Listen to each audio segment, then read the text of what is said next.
جب ان ازواج نے آپ سے مانگا کہ بھئی ہمارے گھر میں 40 دن چولہا نہیں جلتا، پیسے نہیں ہیں، راشن نہیں ہے، تو آپ صلی اللہ علیہ وسلم نے کیا فرمایا؟ قرآن کی آیتیں نازل ہوئیں، یا ایھا النبی قل لازواجک، آپ اپنی بیویوں سے کہہ دیجئے اگر تمہیں دنیا کی دولت چاہیے تو میں تعالینا امتعکن، میں تمہیں پیسے دے دیتا ہوں، واسرحکن سراحا جمیلا، اور عزت کے ساتھ تم سب کو رخصت کر دیتا ہوں۔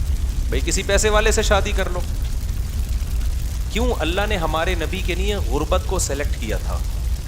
حالانکہ آپ مالدار بننا چاہتے بن سکتے تھے، لیکن نبی آخری نبی ہے نا، تو اس میں کیا حکمتیں ہیں وہ میں بھی نہیں چھیڑوں گا۔ ہمارے نبی کی جو غربت تھی وہ اختیاری تھی۔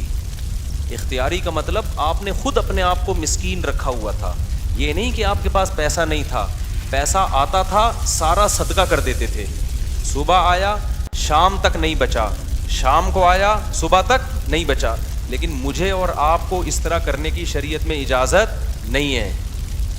آج سے پتہ چلے آپ نے سارے بینک خالی کیے، سارا سونا وونا گھر کے پلاٹ کی فائلیں والے بیچ باچ کے تمبو لگا کے روڈ پہ آ کے بیٹھ گئے اور بیگم سے کہہ رہے ہو رہنا ہے اسی طرح رہو تمبو میں ورنہ نکلو گی۔ آپ کو اجازت نہیں ہے۔ کیوں نہیں ہے؟ یہ ٹاپک نہیں ہے میرا، کیونکہ میں نے اگر اس ٹاپک پہ چلا گیا تو یہ جو ٹاپک آج لے کے چل رہا ہے وہ چینج ہو جائے گا۔ بس ابھی فی الحال یقین کر لیں کہ مولوی صاحب اگر کہہ رہے ہیں تو علم کی بنیاد پہ کہہ رہے ہوں گے۔ تو یہ نبی کے لیے اللہ نے اس طرز زندگی کو سلیکٹ کیا ہے، میرے اور آپ کے لیے یہ نہیں ہے۔ ہمارے اور آپ کے لیے یہ کہ تمیز سے اچھے بچوں کی طرح کماؤ، کچھ جمع بھی کرو، خرچ بھی کرو، گھر والوں پہ ہاتھ بھی کھلا رکھو، اچھے بچوں کی طرح اس طرح سے زندگی گزارو، فنٹر بننے کی کوشش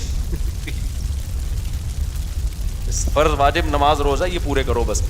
لیکن نبی کا معیار اونچا تھا، تو نبی صلی اللہ علیہ وسلم نے فرمایا تعالینا امتعکن واسرحکن سراحا جمیلا، میں تمہیں رخصت کر دیتا ہوں، اس مالداروں سے شادی کر لو۔ اس زمانے میں طلاق یافتہ بیوہ کی شادی ہونا کوئی مسئلہ نہیں تھا، ایک سے ایک رشتہ مل جاتا تھا۔ یہ تو ہمارے زمانے میں نحوست ہے کہ نہیں ہوتی شادیاں۔ اور اگر تم اسی طرح رہنا چاہتی ہو تو اسی طرح غربت میں میرے ساتھ گزارا کرنا پڑے گا۔ تو تمام کی تمام امہات نے، نبی نے ان کو طلاق کا باقاعدہ اختیار دیا۔ یہیں سے علماء نے مسئلہ نکالا ہے کہ طلاق مرد خود بھی دے سکتا ہے، بیوی کو طلاق کا اختیار بھی دے سکتا ہے۔ اگر مرد اپنی بیوی سے کہہ دے کہ میں نے تجھے طلاق کا اختیار دیا تو یہ اختیار عورت کے پاس بھی آ جاتا ہے، پھر وہ اپنے اوپر طلاق واقع کر سکتی ہے۔ اس سے بھی پتہ چلتا ہے کہ عدالتی خلا جو آج کل چل رہا ہے اس میں اسلام میں اس کی کوئی حیثیت نہیں ہے، کیونکہ مرد جب بیوی کو رائٹ دے گا تو ہوگا، کورٹ کے دینے سے نہیں ہوتا۔ جج صرف اپنی بیوی کو طلاق دے سکتا ہے، دوسروں کی بیویوں کو جج طلاق نہیں دے سکتا۔ یہ بار بار بیان کرتا رہا ہوں میں، کیونکہ دنیا کا نظام چینج ہو رہا ہے، ہر جگہ ایسا ہی ہو رہا ہے، یہ جو آج کل سسٹم چینج ہو گیا نا۔ تو اب کیا ہے، اللہ یہ کہ چند صورتوں میں جج بھی دے سکتا ہے، وہ الگ ٹاپک ہے۔ تو نبی صلی اللہ علیہ وسلم نے طلاق کا باقاعدہ اختیار دے دیا، یہ نہیں کہا کہ تم چاہتی ہو تو میں تمہیں طلاق دے دیتا ہوں، نہ، باقاعدہ رائٹ دے دیا کہ اپنے اوپر واقع کر لو۔ حضرت عائشہ رضی اللہ تعالی عنہا کا جب نمبر آیا، اچھا عورت اگر اسی مجلس میں وہ اختیار واپس کر دے تو ختم ہو گیا اختیار۔ مرد نے جس مجلس میں اختیار دیا نا اس مجلس کے ساتھ رہتا ہے، ہمیشہ کے لیے دے دیا تو ہمیشہ کے لیے، مجلس کے ساتھ دے دیا تو جب تک اس مجلس میں ہے طلاق واقع کر سکتی ہے، جب مجلس ختم ہو گئی تو طلاق کا آپشن بھی ختم۔ تو نبی نے حضرت عائشہ کو سے بھی فرمایا کہ تمہیں بھی میں اختیار دیتا ہوں، لیکن آپ نے فرمایا جلد بازی نہ کرنا۔ کیا مطلب؟ جلدی میں یہ نہیں کہہ دینا کہ بھئی مجھے نبی قبول ہیں، ایسا نہ ہو، کم عمر تھی نا حضرت عائشہ، ایسا نہ ہو جلد بازی میں فیصلہ کرو پھر دوبارہ کل فاقے پڑھیں، پھر بولو بھائی کہ یہ میں نے فیصلہ کیا تھا، غلط کر دیا تھا۔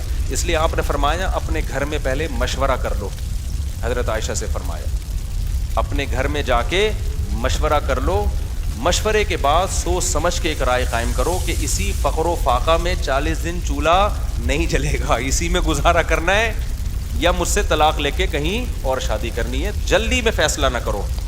حضرت عائشہ کو اتنا غصہ آیا نا نبی کے اس بات پر، فرمایا افیک اشاور، آپ کے بارے میں مشورہ کروں گی میں، یعنی پیغمبر کے بارے میں اپنے ابا اماں سے جا کے مشورہ کروں گی کہ رہنا کہ نہیں رہنا؟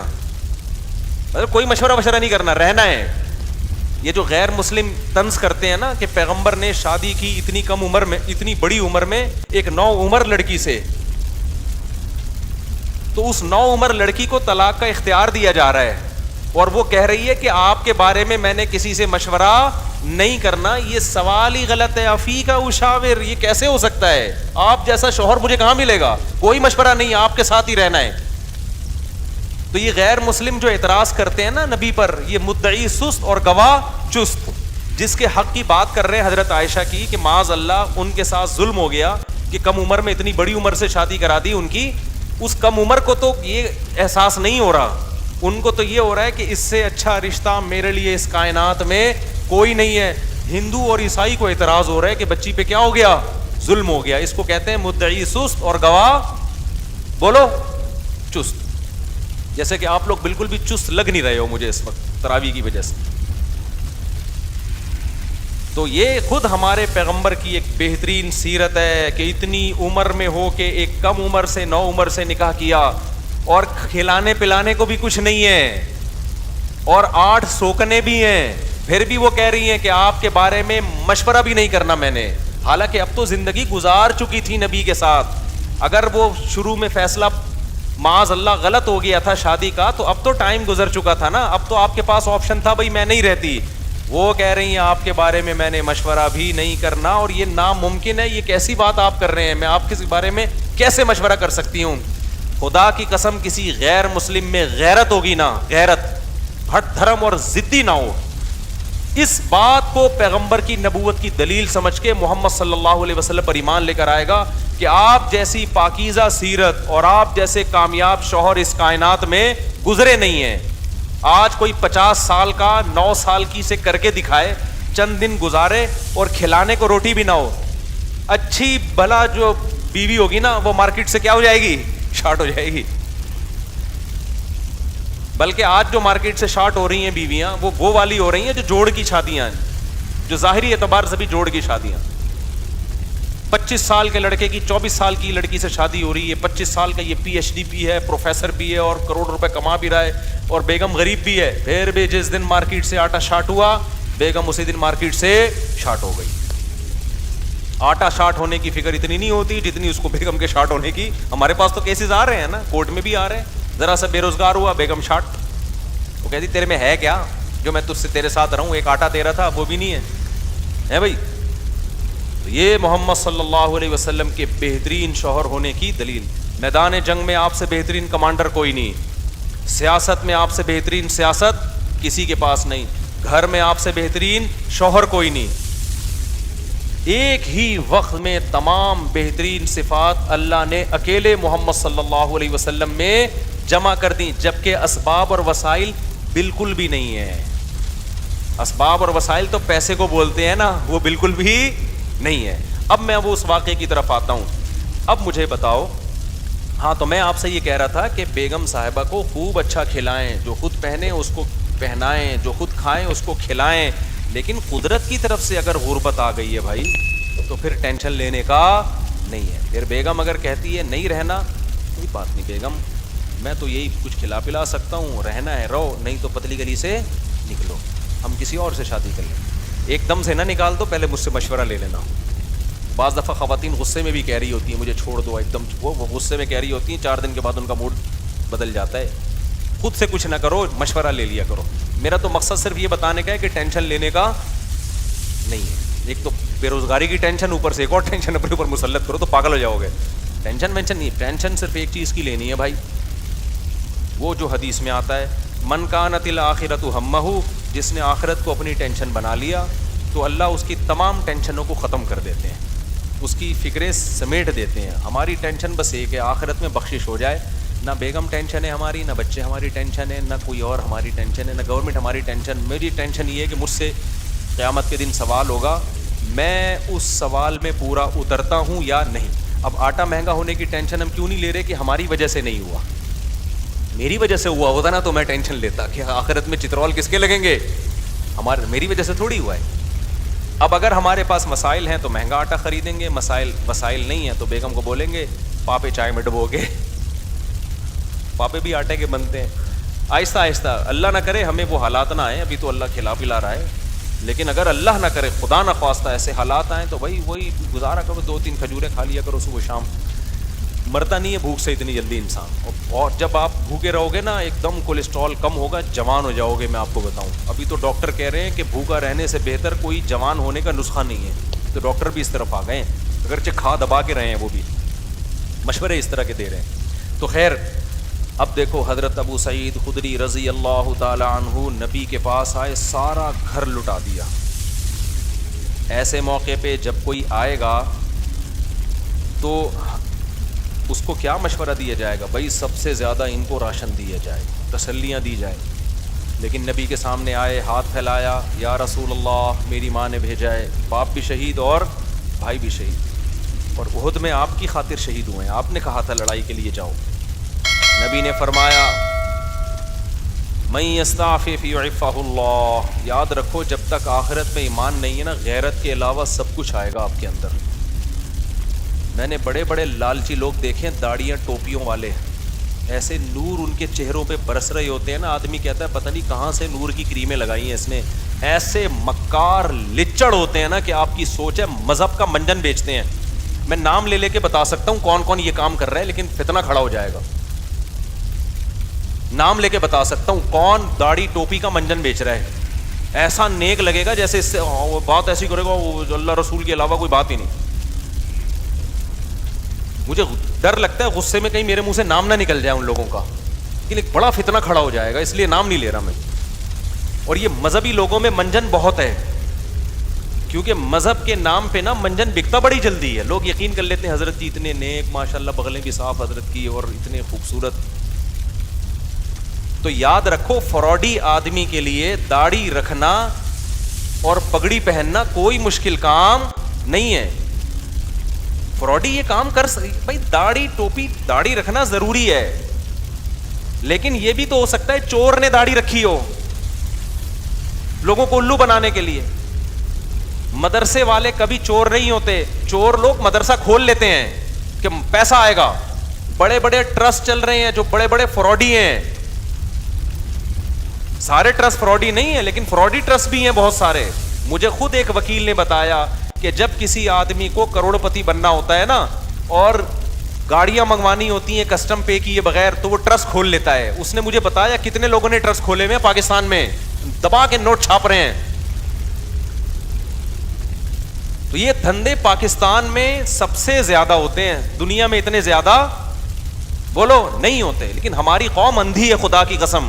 غصہ آ رہا ہے مجھے, اور رمضان میں تو طبیعت سے چورن بکتا ہے, اٹھا اٹھا کے پھینک رہے ہیں پیسے, یہ لے یہ لے یہ لے. دیکھ نہیں رہے یار یہ کیا کر رہا ہے, یہ اتنا اندھا اعتماد. تمہیں اللہ نے ایک پیسہ کی نعمت دی, اس کو برباد تو نہ کرو نا تم. ایک اور کام رمضان میں ذہن میں رکھو, موضوع سیٹ رہا ہوں فوراً آ رہا ہوں پھر اس طرف. ایک اور کام, کیونکہ رمضان میں منجن زیادہ بکتا ہے. دیکھو دینی مدرسوں کا جتنا میں قائل ہوں نا, آپ نہیں قائل. میں اگر یہاں بیٹھا ہوں تو مدرسوں کی وجہ سے بیٹھا ہوں, اللہ مجھ سے جو ٹوٹا پھوٹا دین کا کام لے رہا ہے. لیکن مدرسے میں چندہ دینے سے پہلے سوچو یہ قابل اعتماد مدرسہ ہے یا نہیں ہے. بہت دفعہ ایسا ہوتا ہے کہ آپ کو میں پیسہ کمانے کا طریقہ بتا رہا ہوں, غلط طریقہ. آپ اگر بے روزگار ہیں نا, پاکستان میں بے روزگاری بہت بڑا مسئلہ ہے, لیکن یہ مسئلہ میں آپ کا 2 منٹ میں کیا کر رہا ہوں, ختم کر. جہنم میں تو جاؤ گے لیکن مسئلہ بے روزگاری کا ختم ہو جائے گا. آپ نے کیا کرنا ہے, آپ نے ایک زمین خریدیں, وہ بھی چندے کے پیسوں سے, ٹھیک ہے نا, کہ بتائیں میں ایک مدرسہ کھولنا چاہتا ہوں. اس سے پہلے آپ کو داڑھی رکھیں, آپ داڑھی, کیونکہ لوگ پھر اس پہ زیادہ اعتماد ہیں, اور پگڑی باندھیں. مولانا طارق جمیل صاحب کے ساتھ 6 سیلفیاں, مفتی طارق مسعود صاحب کے ساتھ 7 سیلفیاں. مفتی صاحب کے پاؤں دبائیں, میرے پاؤں دبائیں, سر میں مالش کر کے چپکے سے ویڈیو بنائیں کہ دیکھو میں مفتی صاحب کی خدمت کر رہا ہوں, میں گلے مل رہا ہوں, ویڈیو بنائیں. مولانا طارق جمیل صاحب کو ہدیہ دیتے ہوئے ویڈیو بنائیں, ٹھیک ہے. ایک بیان ان سے اپنے حق میں کروا لیں کہ بہت اچھا ہے, آدمی بیان تو کر ہی دیتا ہے نا. میرے پاس بھی کوئی آئے گا, اچھا ہی لگ رہا ہے بھائی, اچھا ہے ماشاءاللہ. چند چیزیں اس طرح, ڈاکٹر ذاکر نائک سے ملاقات ہو جائے تو سبحان اللہ, ایک آدھ سیلفی وہاں سے لے لی آپ نے. اور پھر آپ نے کیا کیا ہے, 1-2 دفعہ غریب کو گلے ملتے ہوئے رو لیں, پیاز کاٹ کے جائیں, آنسو پہلے نکلیں گے, ایک دم رو کے ایک تصویر بنا لیں, غریب کو مل کے رو رہے ہیں. بہترین, خدا کی قسم ایسا طریقہ ہے نا, تم نوٹ تمہارے پاس نا رکھنے کی فرصت نہیں ہوگی یار, کدھر رکھوں, تھیلے بھر گئے سارے. اس کے بعد آپ نے کیا کرنا ہے, آپ نے اناؤنس کرنا ہے میں ایک مدرسہ بنا رہا ہوں, یتیم خانہ کھول رہا ہوں. آپ نے 4 دیواری کھڑی کی, اس میں 4-6 یتیم بچے, آپ جائیں وہاں سے کچھ بچے ادھار لیں. ادھار کا مطلب کوئی اپنے بچے دیتا تھوڑی ہے, ان کو بولیں کہ ہم کچھ دن ان کو کھلائیں گے پلائیں گے, تو مائیں دے دیتی ہیں چلو یار کچھ دن کا, قرآن بھی پڑھائیں گے, تو قرآن پڑھ رہے اس بہانے. یہ آپ کو پتہ ہے, اللہ کو پتہ ہے. وہ 4-6 یتیم بچے جو شکل سے بھی یتیم لگ رہے ہوں, اور اگر یتیم نہ بھی ہوں تو وہ بچے جو لگ رہے ہوں یتیم شکل سے, بعض یتیم ہوتے نہیں ہیں, لگتے ہیں یتیم. اللہ کی طرف سے ڈیزائننگ کچھ اس طرح کی ہوتی ہے, وہ لگ کیا رہے ہوتے ہیں, یتیم لگ رہے ہوتے ہیں. رمضان میں بہترین بزنس. تو آپ نے وہ 4 دیواری میں 8, 10, 15, 20 جتنے ہو سکے ایک بھی لے آؤ گے نا تو دھندا تو چلنا شروع ہو جائے گا. وہ یتیم بچے لا کے ڈال دیے. پھر اس کے بعد آپ اپنی 2-4 نمازوں کی تصویریں دعا مانگتے ہوئے, ٹھیک ہے نا. اور پھر آج کل خلافتیں بھی مل جاتی ہیں, ایک آدھ بزرگ پہ تھوڑا سا کچھ, آپ 2 نمبر قسم کے بزرگ ہوتے ہیں, ہدیے ودیے دیے اور تھوڑا سا خلافت لے لی وہاں سے. اس کے بعد پھر میرے بھائی اب جو آپ کے پاس پیسہ آئے گا نا, آپ آگے آگے اور پیسہ آپ کے پیچھے پیچھے. لوگ کہیں گے یار یہ میری طرف سے بکرا, 10-10, 20-20 لوگ بکرے لا رہے ہوں گے, 9 بکرے آپ کے گھر میں, 1 بکرا کاٹ کے بچوں کو کھلا دو. لوگ سمجھ رہے ہوں گے دیکھو بکرا کھلا رہا ہے نا, یہ لوگ یہ تھوڑی دے رہے ہوں گے کم بخت کھلا کتنا رہا ہے, اور 9 تو گھر میں پہنچائے ہیں اس نے, اور وہ قصائیوں سے ان کے رابطے ہیں, وہ بک رہے ہیں مارکیٹ میں. گاڑیاں بڑی بڑی لینڈ کروزر جیسی گاڑیاں, بھائی کس کی, مدرسے کی گاڑی ہے. بھائی تیرا ابا تو سائیکل بھی نہیں چلاتا تھا, تیرے پاس اتنی بڑی گاڑی کہاں سے آ گئی, تو کون ہوتا ہے مجھ سے پوچھنے والا. وہ یہ جواب دے گا آگے. ایسی لگژری لائف ہوگی نا. ان 6 یتیم بچوں کو ادھار لیا تھا واپس کر کے, اب سچی مچی کا یتیم آنا شروع ہو جائیں گے. جب پتہ چلے گا نا یہ لوگ کھانے میں بکرے کھلاتے ہیں, تو پھر تو جو یتیم نہیں بھی ہیں, ابا کہے گا یار اس کو یتیم ہی فرض کر کے میرے بچے کو بھی یہاں داخل کر لے, بلکہ میرے ابا بھی مر گئے تھے, میں بھی یتیم ہی ہوں. ایسا نوٹ چھاپنے کی مشین بنو گے, بنے ہوئے ہیں لوگ, بنے ہوئے ہیں. بڑے بڑے مدرسوں کے نام پہ فراڈ ہو رہا ہے. میں نہیں کہہ رہا مدرسے فراڈی ہوتے ہیں, فراڈی لوگ بھی مدرسہ بناتے ہیں. اب آپ نے یہ نہیں کرنا کہ مدرسوں کو دینا بند کر دیں, اس سے تو اچھے مدرسے بھی بند ہو جائیں گے. آپ نے تحقیق کرنی ہے کون واقعی دیندار لوگ ہیں, امانت دار لوگ ہیں, کام کر رہے ہیں, اور کون ایسے ہیں جو داڑھی اور پگڑی کے نام پہ منجن بیچ رہے ہیں. یہ آپ نے کرنا ہے, نہیں تو قیامت کے دن الٹے لٹکے ہوئے ہوگے. بہترین بزنس ہے یہاں پہ یہ. اچھا خیر ہم آگے چلتے ہیں میرے بھائی. تو اب کیا تھا کہ حضرت ابو سعید خدری رضی اللہ تعالیٰ عنہ کو نبی نے کیا فرمایا. میں یہ عرض کر رہا تھا کہ آخرت ہوگی نا تو غیرت ہوتی ہے.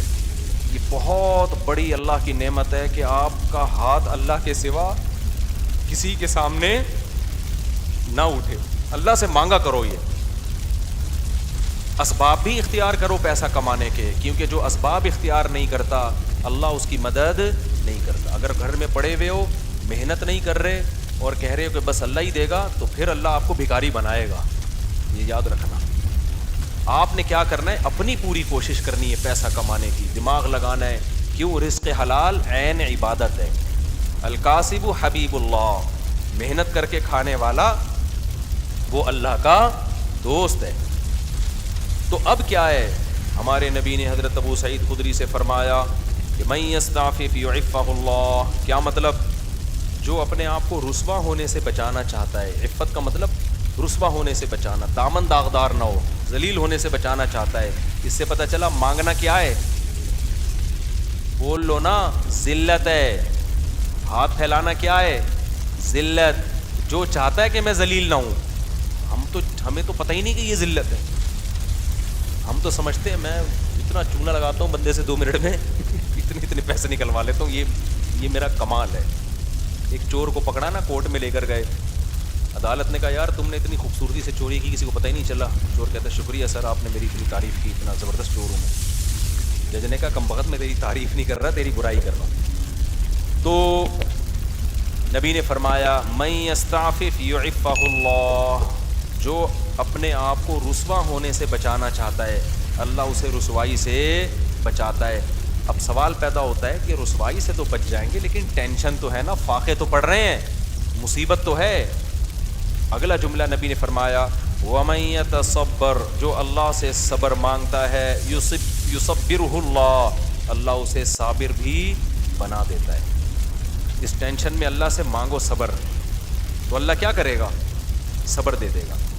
جیسے موسیٰ علیہ السلام کی ماں نے جب حضرت موسیٰ کو صندوق میں رکھا نا بچے کو, تو فرعون نے پکڑ لیا اس بچے کو. اب قرآن کہہ رہا ہے موسیٰ کی ماں دل برداشتہ ہو گئی, میرا بچہ کس کی گود میں چلا گیا ہے, فرعون. ماں تو ایک دم ہو جائے گی نا. اگر جا کے بتا دیتی کہ میرا بچہ ہے, فرعون نے فوراً قتل کر دینا تھا اس کو. لیکن عورت جذباتی ہوتی ہے, وہ انجام نہیں دیکھتی, وہ جذبات سے مغلوب ہوتی ہے. لیکن قرآن کہتا ہے وَرَبَطْنَا عَلَىٰ قَلْبِهَا, ہم نے موسیٰ کی ماں کے دل کو باندھ دیا. کیا بلاغت ہے قرآن کی. موسیٰ کی ماں کے دل کو کیا کر دیا, رسیوں سے باندھ دیا, جیسے ہلے نہیں اپنی جگہ سے, دل برداشتہ نہ ہو. یہ قرآن کی بلاغت ہے, یعنی صبر کی توفیق دی. اس صبر کی توفیق کو بیان کرنے کے لیے قرآن کیا کہتا ہے, موسیٰ کی ماں کو ہم کے دل کو ہم نے رسی سے کیا کر دیا, ایسے کس کے باندھ دیا, ہلے نہیں بھائی.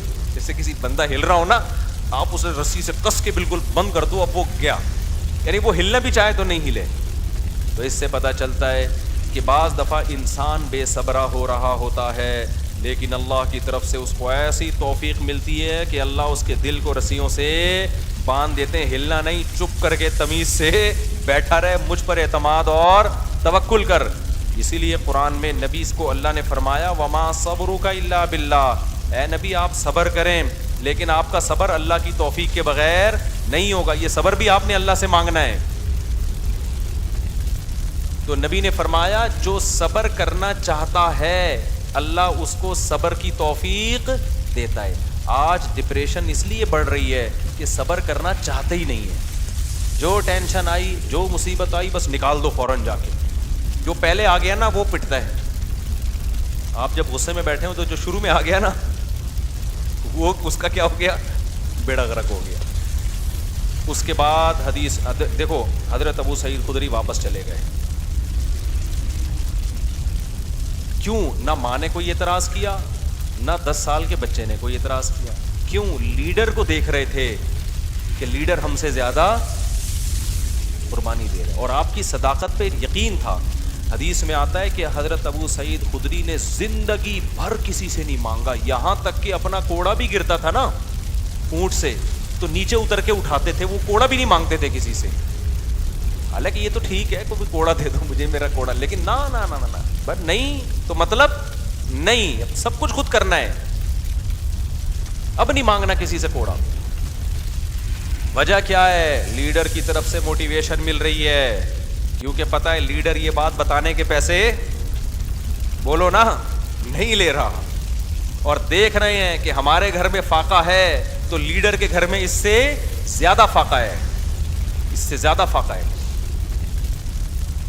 تو اس لیے آپ اگر گھر میں سربراہ ہیں نا, بچوں کو انسان کا بچہ بنانا چاہتے ہیں تو پہلے خود انسان کا بچہ بننا پڑے گا. یہ میں اصل میں ایکچولی میں یہ کہنا چاہ رہا تھا, جس کے لیے پورا میں نے واقعہ سنا. اصل آپ کون سا میدان جنگ میں جا رہے ہو, جہاد میں جا رہے ہو, ماں باپ اور بھائیوں کو کٹوا رہے ہو آپ. تو ایکچولی جو میں بات عرض کرنا چاہ رہا تھا کہ اگر آپ چاہتے ہو کہ آپ کی بیوی انسان کی بچی بن کے رہے تو آپ کو پہلے انسان کا بچہ بننا پڑے گا.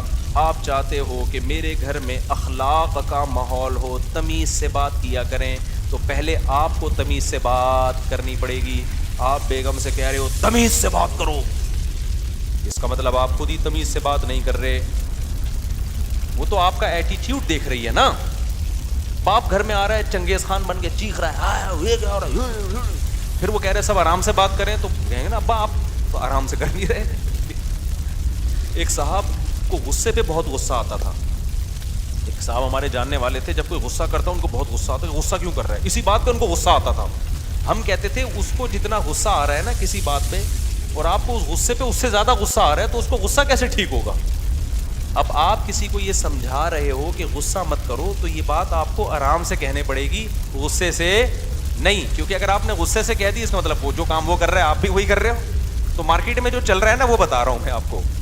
تو اس لیے میرے بھائی, جب بھی کوئی بات ہم نے اپنے بڑوں کو دیکھا ہے کہ ہمیں اگر سخاوت کی ترغیب دی نا انہوں نے کہ خرچ کیا کرو, تو میں نے اپنے بڑوں کو دیکھا انہوں نے ہم سے 20 گنا زیادہ خرچ کیا. 20 گنا تو وہ ہے جو ہمیں نظر آ رہا ہے, جو نظر نہیں آ رہا وہ پتہ نہیں کتنا ہوگا. ہم نے دیکھا کہ انہوں نے ہمیں کہا کہ عبادت کیا کرو, تو ہم نے دیکھا کہ وہ ہم سے کئی گنا زیادہ عبادت کرنے. انہوں نے دیکھا اللہ پہ اعتماد اور توکل کیا کرو, انہیں ہمیں کہا تو ہم نے دیکھا کہ وہ ہم سے زیادہ اللہ پہ اعتماد اور توکل کر رہے ہیں. انہوں نے بولا کہ ہم نے مدرسے میں کوئی انتظام کرنا ہے, چندہ جمع کرو, تو خود اپنی جیب سے سب سے زیادہ چندہ دیا. نہیں یاری بات, چھوڑو رہنے دو ایسی چیز. تو گھر میں بچوں کو عمل دکھایا کرو.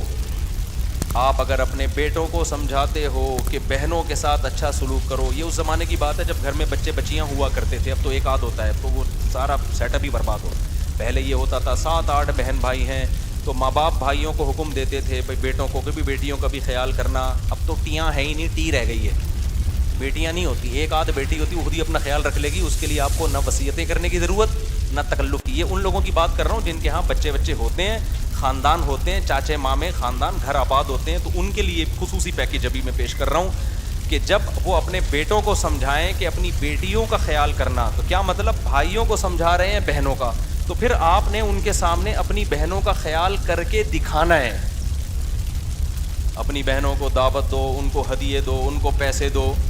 بچوں کو پتا چلے ہمارا ابا اپنی بہنوں کا اتنا خیال کرتا تھا, تو ہمیں بھی ابا کے جانے کے بعد اپنی بہنوں کا خیال کرنا ہے. ان کو پتا ہے ابا کے پاس نصیحتوں کے علاوہ کچھ بھی نہیں ہے, ٹھیک ہے. پوری تقریر ابا کی 1 گھنٹے کی ہوتی ہے, لیکن ابا کی جب بہنیں آتی ہیں تو ابا 5 روپے بھی خرچ کرنے کے لیے تیار نہیں ہے.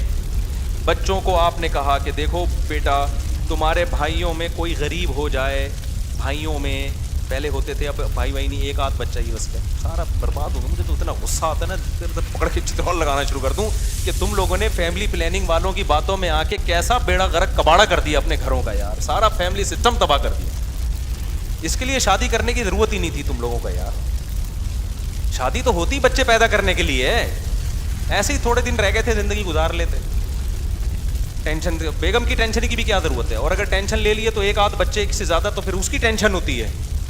بچوں کی وجہ سے تو بیوی کو پال رہا ہوتا ہے آدمی.